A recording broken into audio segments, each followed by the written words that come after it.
tell me, what is queering the map? So I think we were trying to make the maps more gay.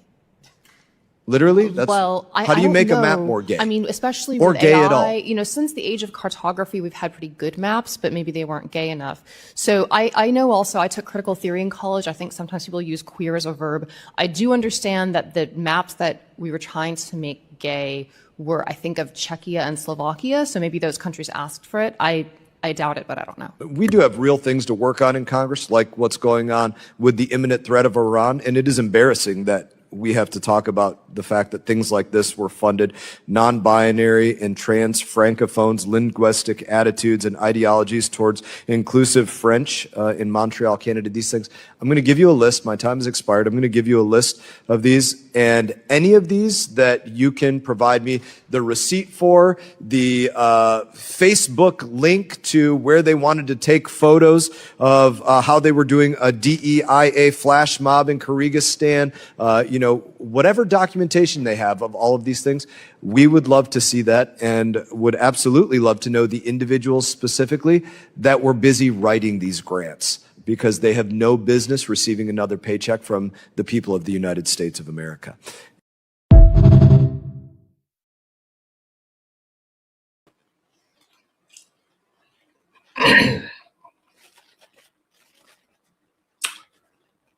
Did you hear that?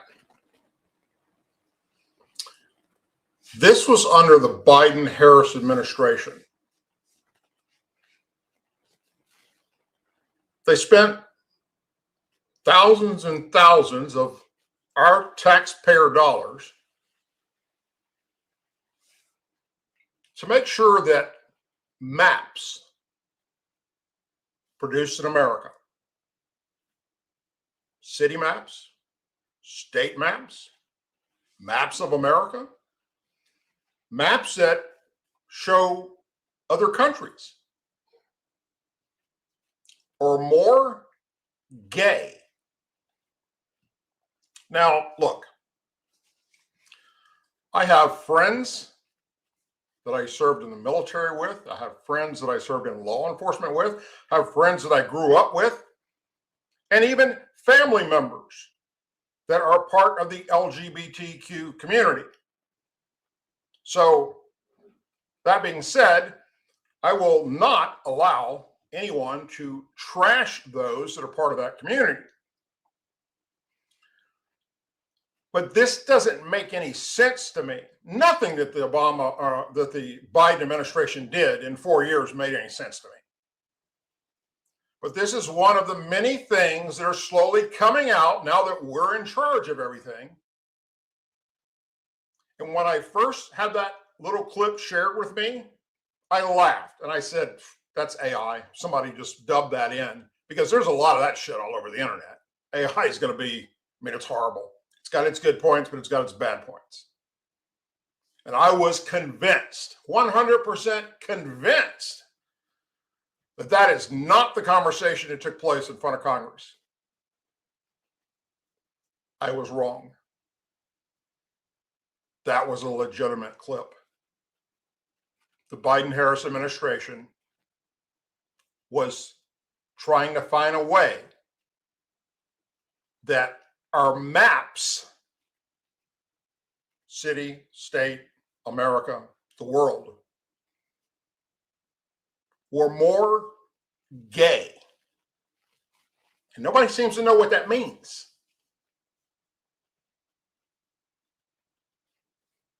That was your money, my money, going to stupid shit like that.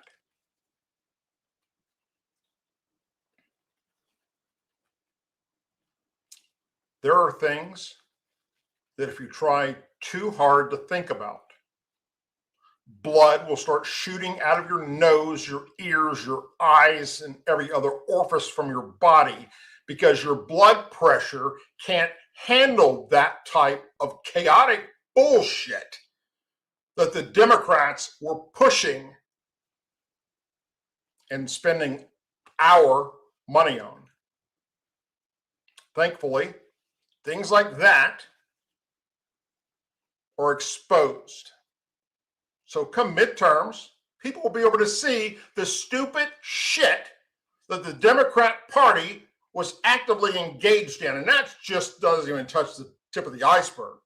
That's one of hundreds of thousands of things that they were doing with our money that defies all logic. And we saw that with the Doge setup. Anyhow, you had many places you could be tonight. You chose to be here with me, and for that, I'm forever grateful. Thank you very, very much for being here. Whether you're watching us on our YouTube channel, our Rumble channel, our X channel, Facebook, please like, subscribe to the channel, share it with your family and friends, and let them know that they have little ones in the room, that every now and then Mr. Doug says 1 or 30 bad words. So keep that in mind. But other than that, let everybody know about this show and our videos and the fact that we're trying to get the truth out there to the American people about what matters most in this country.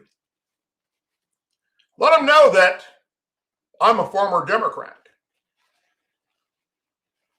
So who else better to trust about the factual information on the Democrat Party than someone who was embedded deeply in that party with family members that were members of Congress, the House, the Senate, and a governor of the state of Louisiana, Democrats.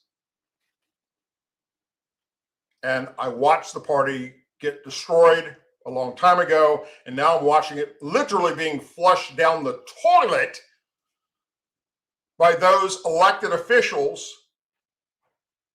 throughout our country, to include those up in the House and Senate and the Democrat Party in Washington, D.C., that are making a mockery out of everything American. You want to know about the Democrat Party? You want to know about the racism in the Democrat Party? You want to know about the bigotry in the Democrat Party? You want to know anything about the Democrat Party? Or anything you hear that you're not quite sure about?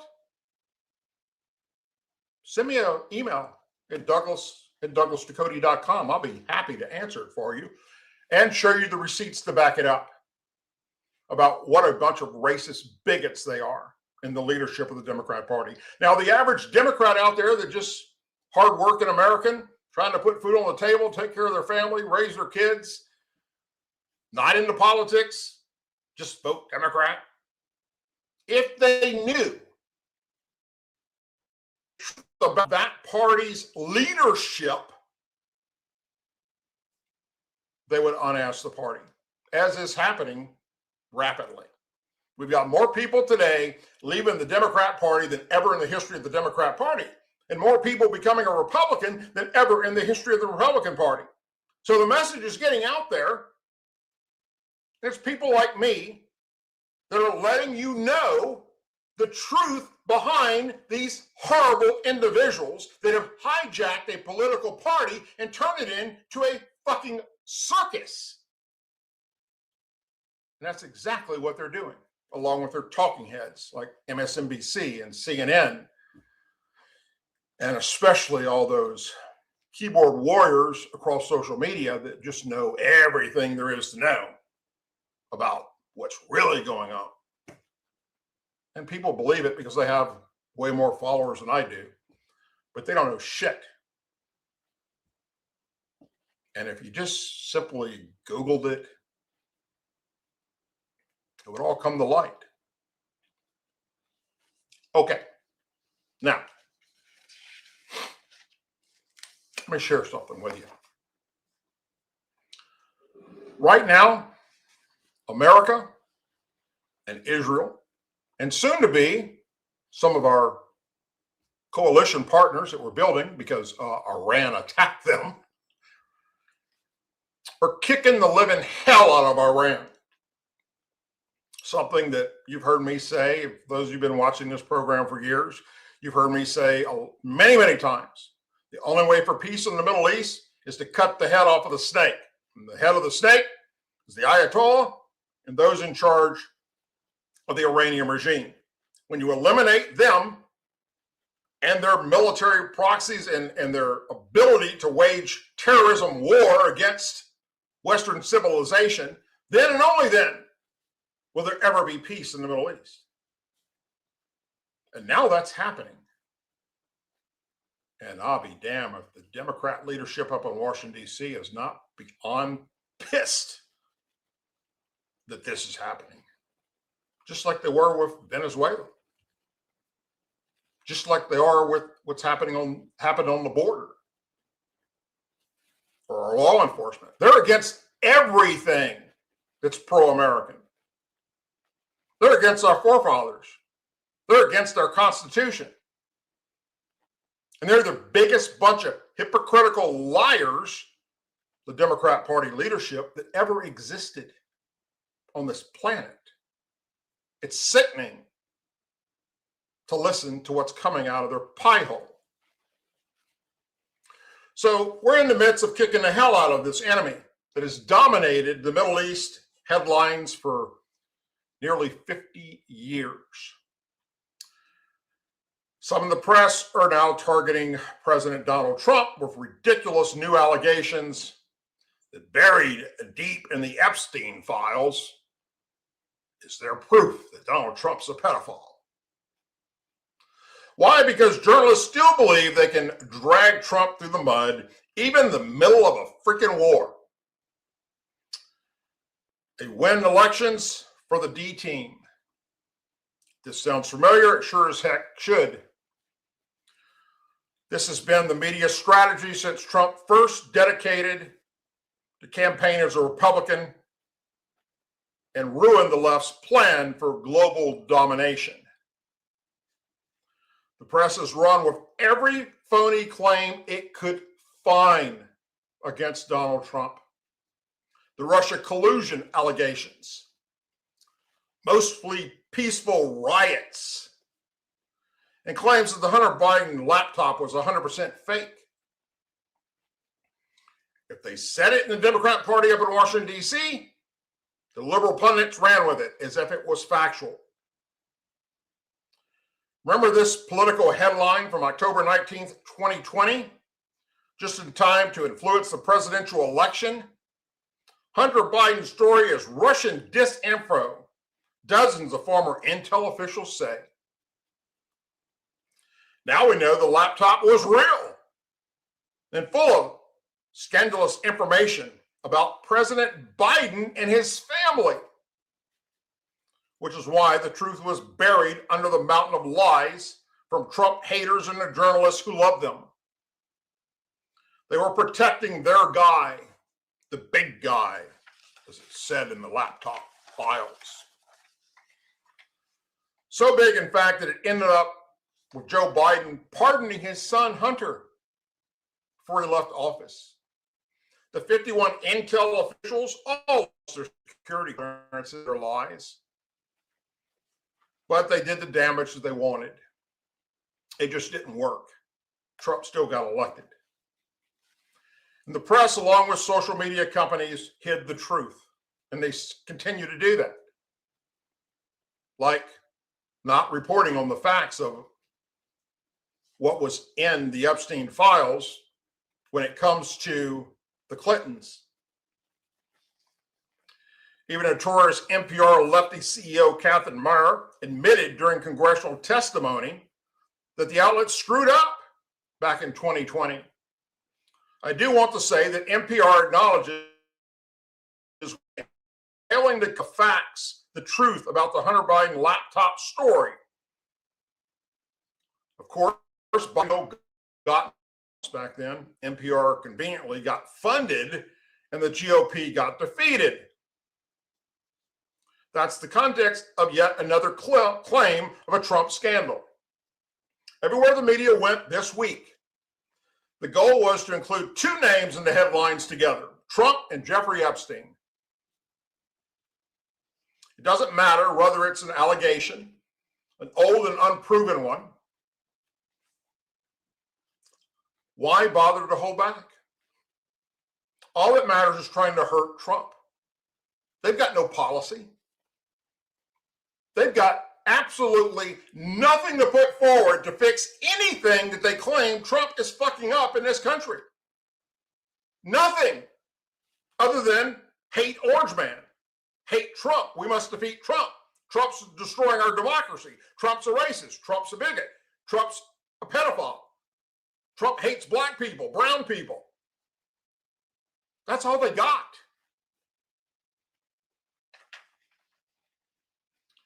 And the press was on board every bit of it. They're the bitter folks at NPR, now vast poorer thanks to Trump, offering up the headline Justice Department publishes some missing Epstein files related to Trump. Or Radar Online with the tabloid-style headline, Missing Epstein Files Contain Explosive Trump Assault Claims Released by Pam Bondi Hours After She Was Subpoenaed by Congress. Some of them just can't hide who they are. Lying, hypocritical, no good, anti-American, Trump-hating, subhuman Mongols. The leftist Daily Beast ran multiple pieces on the story, including the classic creepy nicknames Trump allegedly used with Epstein revealed by the accuser. It included a subhead worthy of gender studies major. Ooh, EWWWW. The author of that story, Daily Beast reporter Catherine Boris, was an American Studies major, according to her website, and it shows. Consider this quote. I understand feeling powerless when faced with the looming specter of partially.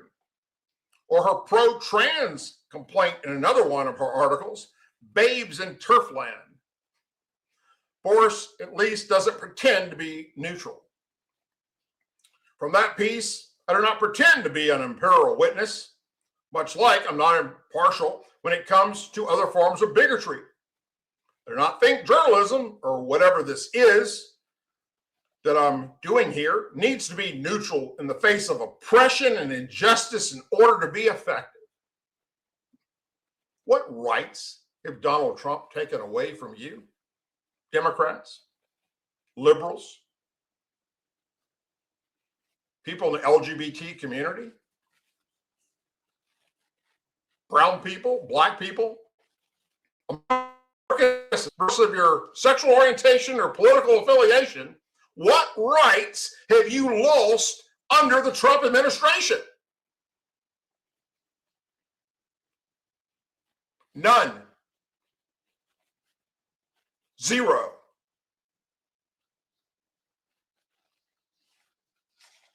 It's all about take the orange man down. The orange man's bad, with no factual information whatsoever. The left and the Democrat Party up in Washington, D.C. have made a complete and utter fool of themselves with all the shit that they threw against the wall for the past 10 plus years trying to take down one man. And all of it has backfired in their pathetic faces. One interesting point is how some of the press are now terrified of Trump, or more likely his lawyers. Trump has scored 2 massive victory lawsuits against both ABC and CBS since he returned to the Oval Office. The 2 networks agreed to pay millions of dollars in legal settlements for their lies about Trump and his family. Now when outlets cover Trump, they've grown more careful. Several opt to use the word uncorroborated in their articles, which I'm sure made their lawyers and accountants happy. The Los Angeles Times, CBS News, and Associated Press all fell into that category. Other news organizations went with some form of allegations. Another lawyer preferred safe word. That includes CNN, The Garden and the Hill, MSNBC. Mainstream media now really covers its bases with unsustained Trump allegations. That's a double word score in Scrabble, by the way, the legal edition. That kind of institutional cover your ass shows that this latest batch of stories isn't worth the paper that they're printed on. Back during the heyday of the press actively censoring the Biden laptop story, the Washington Post ran an opinion piece arguing that we couldn't trust claims either way. It was what that same outlet would have called a non-denial denial in the Watergate years. Here's the headline: insisting that the Hunter Biden laptop is fake is a trap. So is insisting that it is real. The propaganda nerds out there, boy, have they been busy. It was a subhead from an opt-in that really applied almost 10 years later. The lesson of 2016 is to be even more careful with potential disinformation in 2020. That's what we're dealing with here.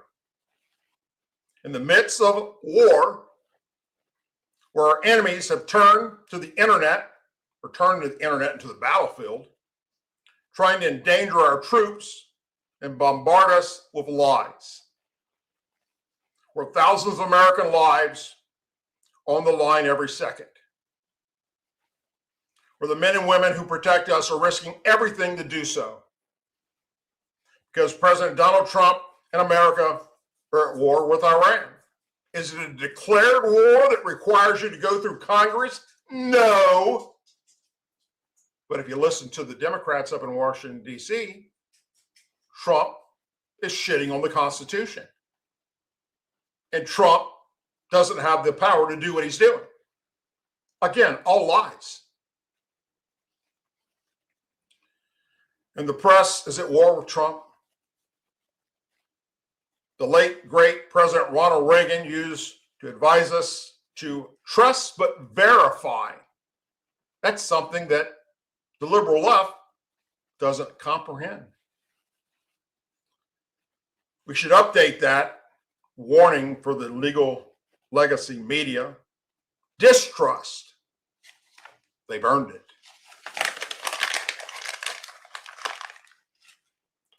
Bunch of pathetic losers is what the left is. Right. I want to mention, if you haven't noticed this yet, we now have the ability to put your comments from chat right there on the screen for those that are watching to see. So let's talk so far about the accomplishments of Operation Epic Fury to date. Large-scale destruction of Iranian military targets. Thousands of high-value targets have been destroyed, including command and control centers, air defense systems, missile launch systems, military production facilities, military airfields, and bases. We're turning it all into fucking rubble. Severe damage to Iran's Navy. U.S. strikes destroyed or disabled much of Iran's naval fleet. It's all at the bottom of the ocean right now. At least one submarine and multiple ships were destroyed, making the Navy largely combat inefficient. This reduces Iran's ability to threaten shipping in the Persian Gulf and nearby waterways. In fact, the only thing they got left really is some drones. And we're finding them and taking them out and the people that are around them. Major reduction of Iran's missile capabilities. Ballistic missile sites and production facilities have been targeted, hit, and destroyed. Many missile launchers and missile stockpiles have been turned to rubble. Officials say the attack greatly degraded Iran's missile arsenal and its ability to rebuild quickly. Air superiority over Iran belongs to the United States of America and Israel. U.S. forces have gained complete and total control of the airspace, we can now launch attacks in broad daylight. Cyber and electronic warfare operations disrupt Iranian communications and sensors, limiting their responses. Interception of Iranian retaliation.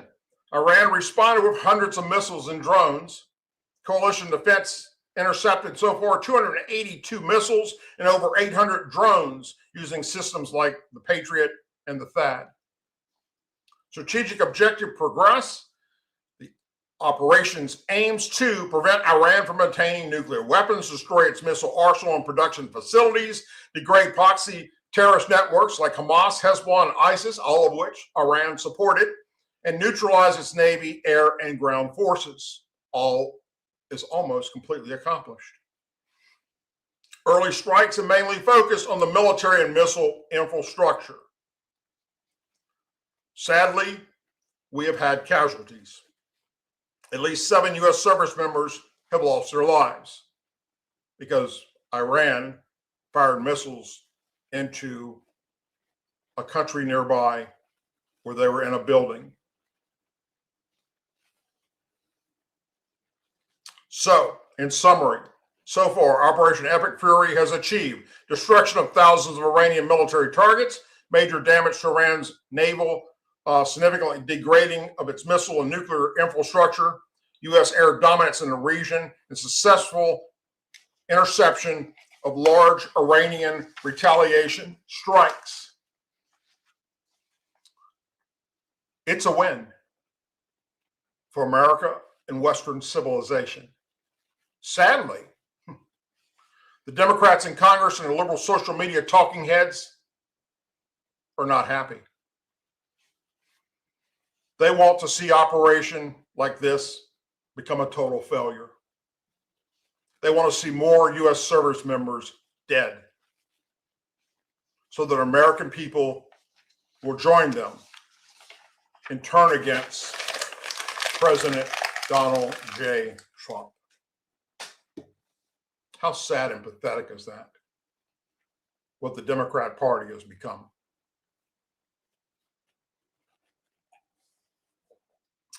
Now, let's talk a little bit more about how pathetic and sad the Democrat Party has become. Many of you have not followed this at all, and not too many media outlets are talking about it, but I will. And I'm going to show you the receipts. The Reverend Jesse Jackson, and as most of you that have been following me know, I had no love for, died on February 17th at the age of 84.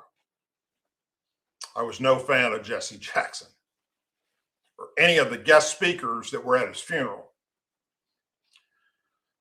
But before Reverend Jesse Jackson's funeral, his son, Jesse Jackson Jr., held a press conference when he realized who the guest speakers would be. Letting the speakers know, putting them on notice, they're not allowed to turn their speeches into a political rant at his dad's funeral.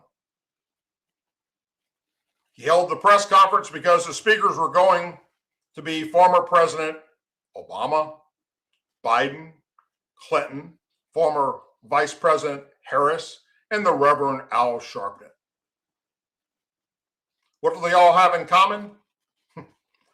Trump derangement syndrome. The wake was last Thursday, March 5th, where the speakers disrespected the family of Jesse Jackson and their wishes. Funeral was held the following day, March 6th, which was on Friday. One would think that these Democrats would keep their Trump derangement syndrome under check because it's not appropriate at funerals. And the son of the deceased told you to keep your politics out of his father's funeral. But Obama, Biden, Clinton, Harris, and the race-baiting bigot Al Sharpton can't control their hatred, even if it means dishonoring the deceased and their family's wishes. That is pathetic. You see, Not only was it not appropriate to do at a funeral, but the Reverend Jesse Jackson, believe it or not, was a personal friend of Donald Trump's. They liked each other. So let's listen. Do not bring your politics out of respect to Reverend Jesse Jackson and the life that he lived to these homegoing services. Right. Come respectful and come to say thank you. But these homegoing services are welcome to all. Democrat, Republican, liberal, and conservative, right wing, left wing, because his life is broad enough to cover the full spectrum of what it means to be an American. We only ask people to come and be respectful in the context of the extraordinary life that he lived. Each day we wake up to some new assault on our democratic institutions. Another setback to the idea of the rule of law. An offense to common decency. Every day you wake up to things you just didn't think were possible. Each day we're told by those in high office to fear each other and to turn on each other, and that some Americans count more than others. I don't care what they do in Washington. I care what we do in the community. We beat people bigger than Trump. We fought people harder than them if we stand up and be what we're supposed to be. This is bad times like now. We're in a tough spot, folks. We got an administration that doesn't share any of the values that we have. And I don't think I'm exaggerating a little bit. Let me just say, I predicted a lot about what's happening right now.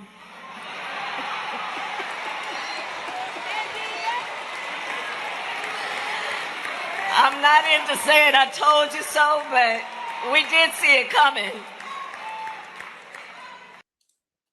Now, if I were Jesse Jackson's son, I would have politely walked up and took the fucking microphone away from them and said, what part of my speech before the funeral didn't you comprehend?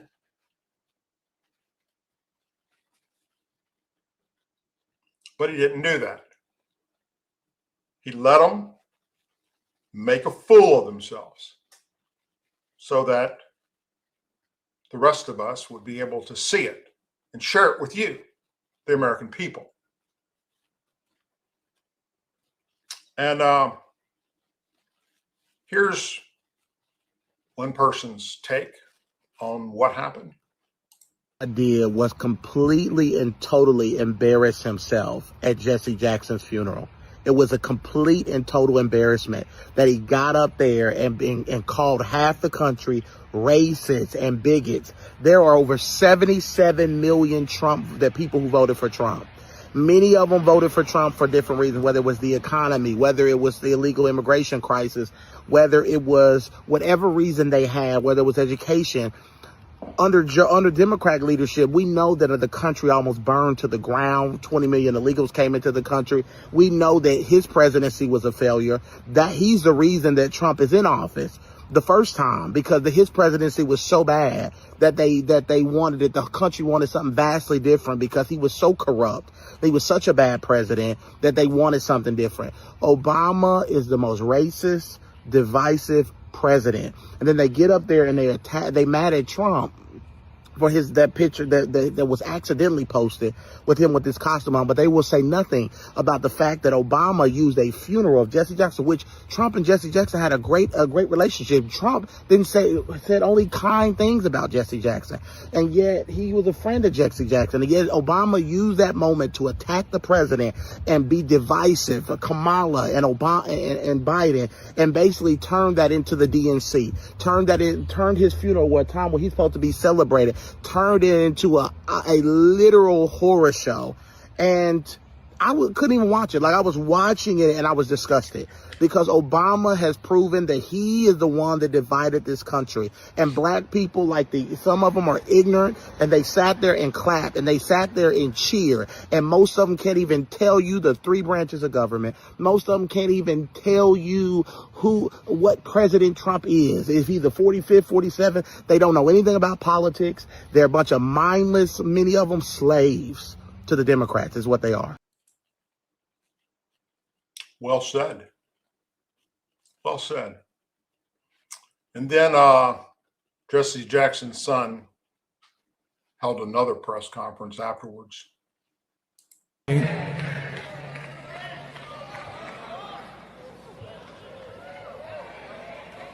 I listened for several hours of 3 United States presidents who do not know Jesse Jackson.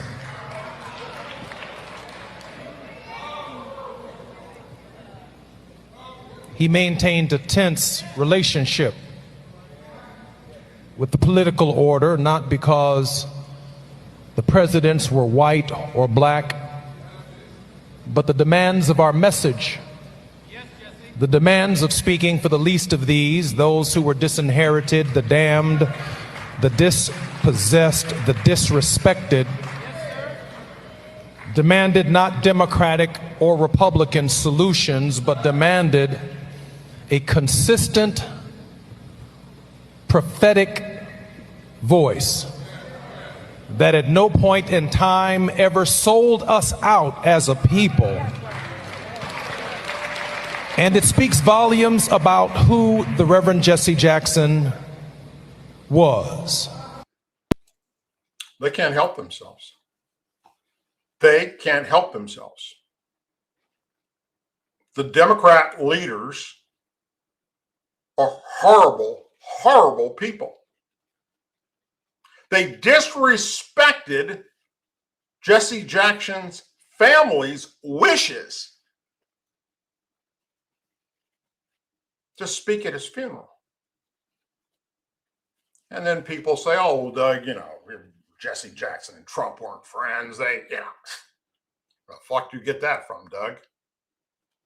To bring forth a friend who, when we opened this Wall Street project and we talked about it, he gave us space at 40 Wall Street, which was to make a statement about our having a presence there. And beyond that, in terms of reaching out and being inclusive, he's done that too. And created for many people a comfort zone when I ran for the presidency in 84 and 88. And many others thought it was either laughable or something to avoid. He came to our business meeting here in New York because he has this sense of the curious and a will to risk to make things better. Who's an effective builder of building for the builder people. Last year he was a part of our workshop, of our panel workshop on what are the challenges and opportunities. And so a year later, Donald Trump, for a few minutes, challenges to embrace the underserved communities. Donald Trump. Well, it is an honor to be here, and I was with Jesse last year, and we had a lot of fun, and it was a little different. Jesse started off by saying, most of the wealth in this country is in the hands of a few. And I thought to myself, is that a bad thing? What's wrong with that, Jesse? And he said, listen, I want some office space in your building on Wall Street, because the wall on wall will fall. And I said, it's okay, Jesse, I'll make a good deal with you. I'll get you some space. You'll pay about $40 a foot. And he said, no. I don't want to pay 40. I said, how about 30? No. It's the cheapest deal I ever made in the history of 40 Wall Street. Is that right? He got it for nothing. He's a very tough negotiator. You know that, right? He's a terrific guy. We love him, and I'm here for him. And I will tell you, a large percentage of the people, and especially in construction, that are building these great jobs are black and minorities, and I'm very proud of it. We have close to 25%, and I think the number's going up, and they do a great job. There are no better builders than we have in New York, and a big percentage of that is black and minority folks. Jesse Jackson's and Al Sharpton's Rainbow Coalition headquarters was given to them by Donald Trump.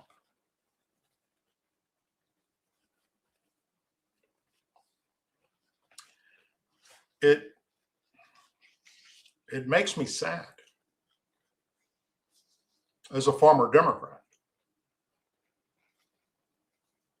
to hear the lies, the hatred being spewed by the left and by Democrats that don't have a clue, not a fucking clue about reality in any way, shape, or form. But because another liberal talking head said it, then it must be true. And when you're too ignorant to look it up yourself before you start spreading what they're saying, then you're part of the problem we have in America. You are part of the cancer in our political system. And the cancer needs to be cut out once and for all. Midterms cannot get here fast enough to rid our country of the cancer that is the Democrat leadership in Washington, D.C. and across our nation as governors and as mayors, as DAs, as judges. Those hypocritical, no good, subhuman bastards that have hijacked a once decent political party. If JFK was alive today, he would switch parties and become a Republican. Because that Democrat Party of when I was a Democrat, when JFK was a Democrat, is long gone. Hijacked by far left liberal ideology and their talking heads. And that's pretty damn sad.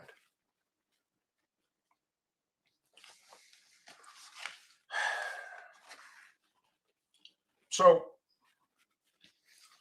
when we talk about these horrible people, Hakeem Jeffries comes to mind because he is, he's a special kind of stupid.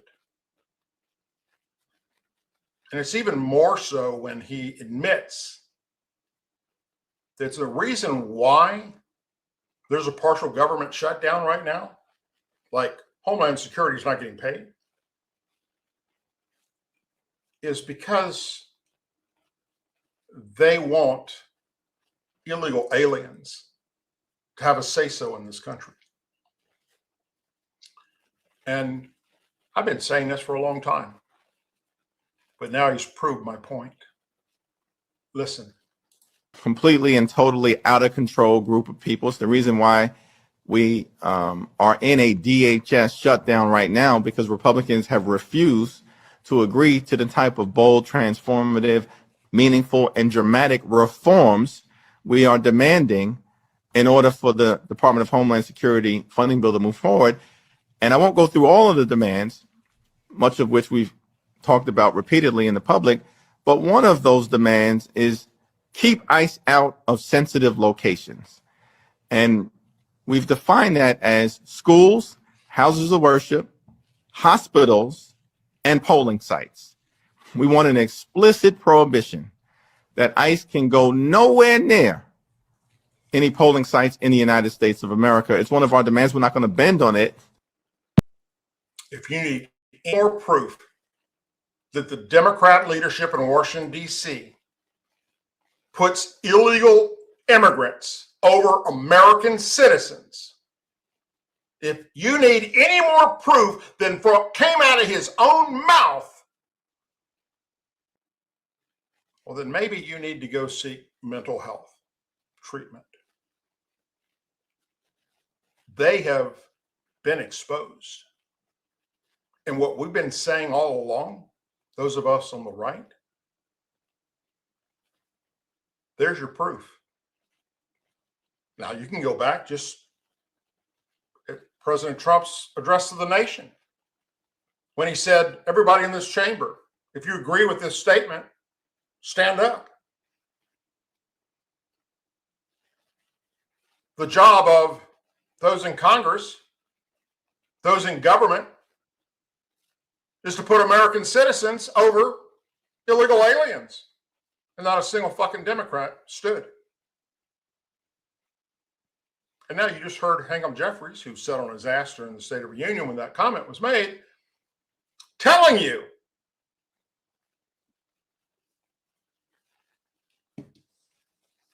how messed up is that? Moving on. The New York Police Department announced on Sunday that a third suspicious device has been recovered as part of an ongoing investigation into the improvised explosive device, aka IED, that was thrown during protests outside Gracie Mason a day earlier. Police said officers identified a suspect devices inside a vehicle on East End Avenue between 81st and 82nd Streets and temporarily evacuated nearby buildings while the bomb squad assisted the threat. Suspicious device from the area for further testing, and those who were evacuated are now allowed to return to their residence. The area remains closed to vehicle traffic, the New York PD wrote on their X account. FBI New York confirmed Sunday evening the second device recovered near Gracie Mansion was also been identified as an IED. Earlier Sunday, city officials said one of the confirmed devices was capable of causing serious injury or death. The incident unfolded on Saturday morning near East Avenue and East 87th Street, steps from the Gracie Mansion, the official residence of the New York City Mayor Zohran Mamdani. Even ISIS terrorists hate you, Mayor. One protest was organized by right-wing activist Jake Lang to oppose public Muslim prayer. Counter-protests also gathered nearby. Although police initially kept the group separated, tensions escalated after pepper spray was deployed during a confrontation. Approximately 30 minutes later, authorities say an 18-year-old counter-protester ignited and threw a device towards the protest area. Police said an 18-year-old then retrieved a second device from a 19-year-old, lit it, and attempted to flee. Both suspects, Amar Blatain and Abram Kamahi, were taken into custody. 3 federal law enforcement sources said one suspect shouted Ali Akbar before igniting and throwing the IED. The devices thrown were allegedly charged with TATP, which is tricyclone triple oxide. Retired New York PD inspector, contributor of news media, Paul Mororo said, citing multiple sources inside the New York PD. So there is, and we know this, we knew this while Biden was in office. We had testimony in front of Congress about our open borders many times. We had the FBI director, Christopher Wray, who hates Donald Trump, by the way, tell you, and I shared it on my show many times, that what kept him up at night was how many Islamic terrorists have come across our southern border because it's so wide open that are waiting to kill us because they've caught hundreds of them. They're on the no-fly list. They can't get into America any other way. Can't come by boat, can't come by plane. So they come with the illegal aliens and the cartels to get across into America. And they're here, my friends. And they're going to kill Americans. It's a matter of when and where, not if. It's going to happen. It almost happened in New York City. It did happen in San Antonio just a week ago. And there'll be more to come, sadly, thanks to Democrats and their open border policies.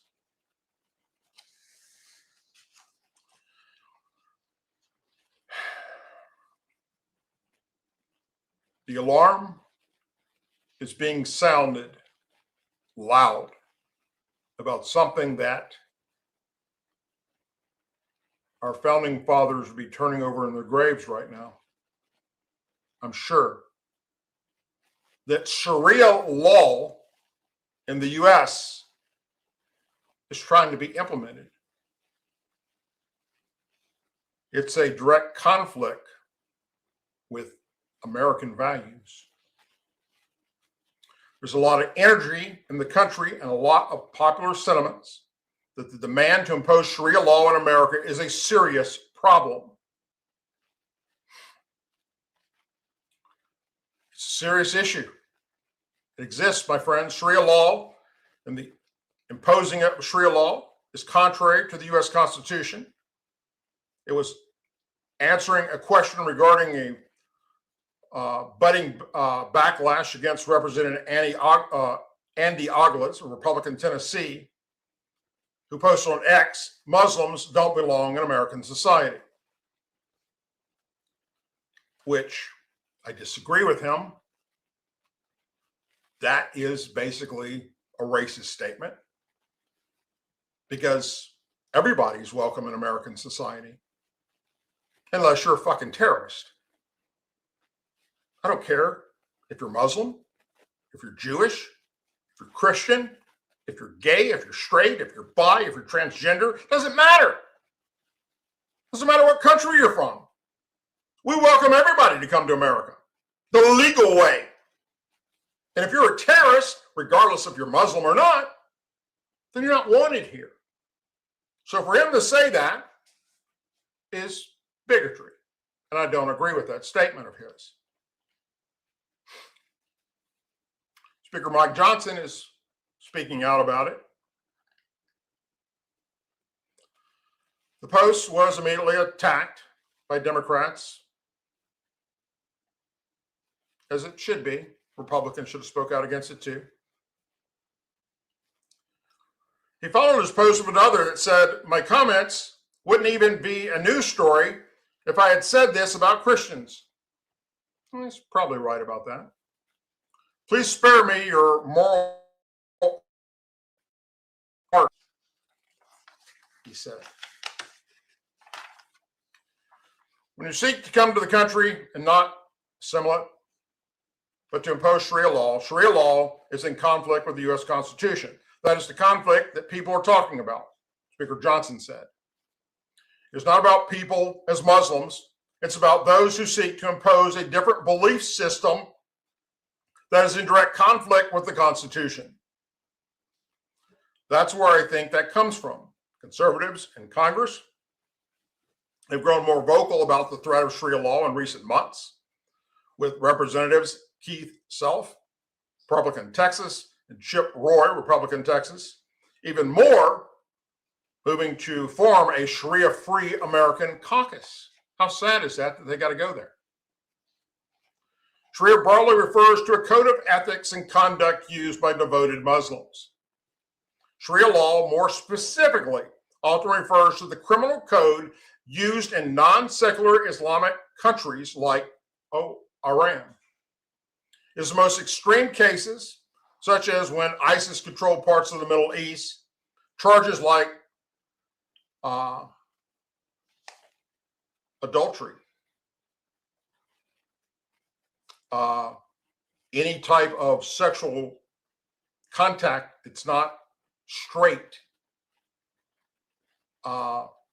anybody affiliated with the LGBT community,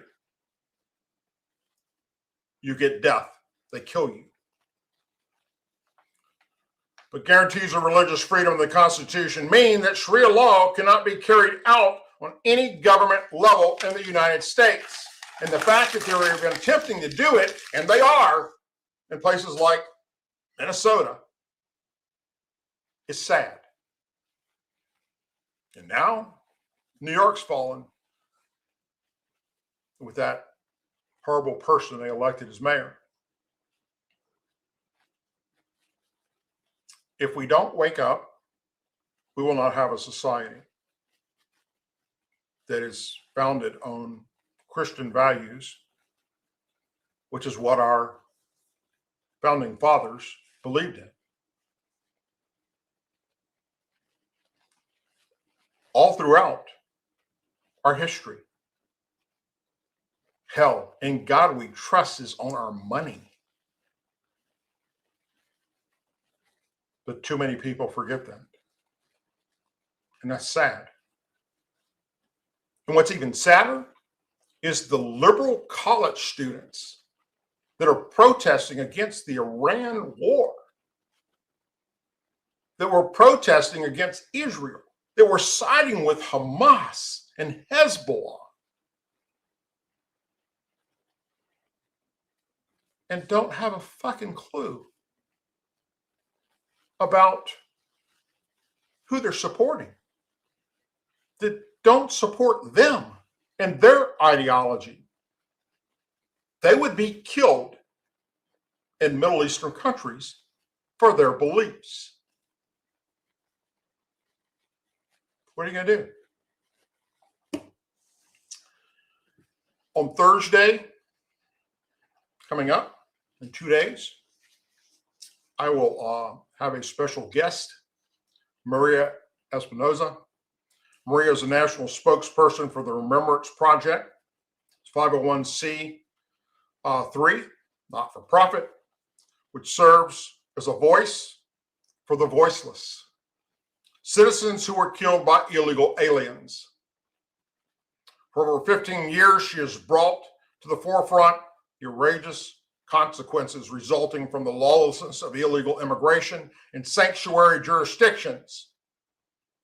Every killing by them is 100% preventable. And I've met Maria before. She's been on the show before. In my personal opinion, she is an expert when it comes to taking a stand for those that have lost their lives due to illegal immigrants and supporting those families that are left behind, which we call angel families. Maria is a very tough advocate for them. She has had the pleasure and honor of meeting President Trump several times, and he knows her very well, and vice versa. And she's going to come on Thursday at the beginning of the show, first 30 minutes of the show, and share with you some very important things that you need to be aware of, and some things that we need to do as American patriots to support her in her efforts with a petition that will be sent to President Trump real soon. And I hope that you will tune in for that show and also let your family and friends know about it. It's very important that we listen to what Maria has to say about this problem. And there is no better person to advocate for that than Maria. So I hope that you will join me on Thursday and welcome her to the show. What is that? Hold on 1 second. I don't know. I just noticed it in the background. Oh, popped up again. Hey, welcome back for a health check. I'm sorry, I don't need a health check on this computer. It's me. Anyhow, you have many places to be tonight. You chose to be here with me, and for that, I'm forever grateful. Thank you very much, everybody.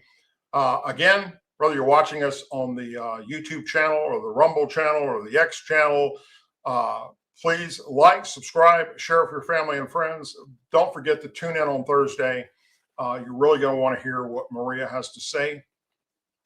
And we will continue to push forward with a strong drumbeat as we approach the upcoming midterms. And they're going to be here faster than you can possibly think.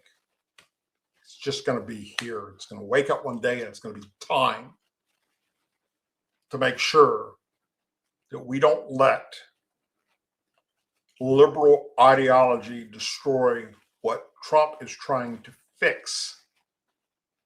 And if Republicans don't get off their ass and vote at midterms, the Democrats will take back control of either the House or Senate or both. And then we're screwed. If Republicans pay attention and any more Democrats pay attention, then they don't stand a snowball's chance in hell. And that's what this program is about, is to let you know where they stand, where the Democrat Party leadership stands when it comes to American values and beliefs and morals. And I will keep exposing that. So I hope you will tune in on Thursday. If anything breaks between now and then, I will come on and do a live program about it, or I will do a video about it. Other than that, I hope you all have a wonderful and blessed evening. And please say a prayer for our men and women serving in the United States military, our veterans, our law enforcement officers, our first responders, their families, our angel families, our blue and gold star families in our country. May God bless the United States of America. May God bless each and every one of you. I'll see you back here on Thursday night, my friends. Until then, have a wonderful and safe evening, and God bless you all.